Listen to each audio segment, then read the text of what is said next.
এখন থেকে আপনার প্রিয় সিরিয়ালগুলো ফ্রিতে দেখুন এক্সক্লুসিভলি শুধুমাত্র সান নেক্সটে। এখনই অ্যাপ ডাউনলোড করুন। তুই প্রমাণ কর তুই বাবানের জন্য কালো ছায়া না। তুই যদি প্রমাণ করতে পারিস তারপর তুই বাবানের কাছে আসবি। কি রে আদি তো না মা, ওই শর্ত মানতে বাধ্য নয়। আয়ুষ, তুমি একটু তোমার মায়ের কথা শোনো। তোমাকে তো এমনি কাজে বেরিয়ে যেতে হবে, মা যেটা বলছে মায়ের কথাটা একটু শুনে দেখো না।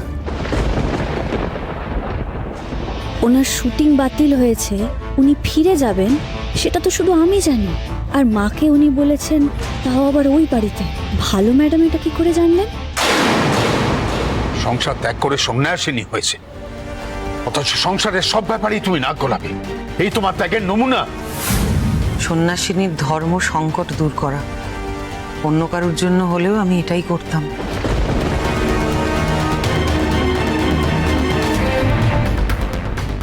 দাঁড়িয়ে আছিস কেন এখন এখানে? তুই জানা চলে যা না। তুই তো প্রমাণ করতে চাইছিস, প্রমাণ করতে যা। না, ও কোথাও যাবে না। আমি যাব আয়ুষ কুমার, আর আপনিও নিজের কাজে ফিরে যাবেন। রঞ্জু, তুমি এসব কি বলছো? তুই বুঝতে পারছো? মাত্র 7 দিন তো, 7 দিন আপনি আমার থেকে দূরে থাকতে পারবেন না? নাকি আপনার আমার উপরে ভরসা নেই? আছে রঞ্জু, নিজের থেকে বেশি ভরসা করি আমি তোমার উপরে। তাহলে আসুন, আমি নিজে আপনাকে গাড়িতে তুলে দেব, আপনি আপনার কাজে ফিরুন।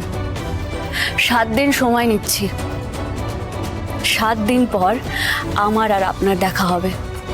ঠিক এই জায়গায় দাঁড়িয়ে আমি প্রমাণ করে দেব যে আমি এই পরিবারের জন্য কালো ছায়া নই।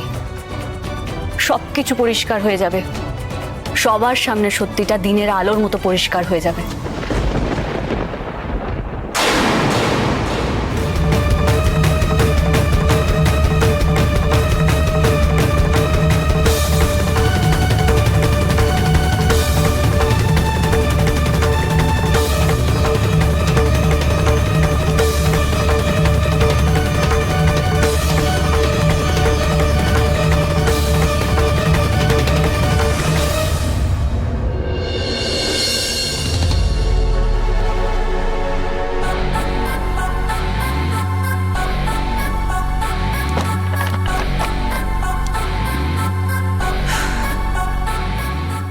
কি ব্যাপার, তোমার মুখটা এত থমথমে?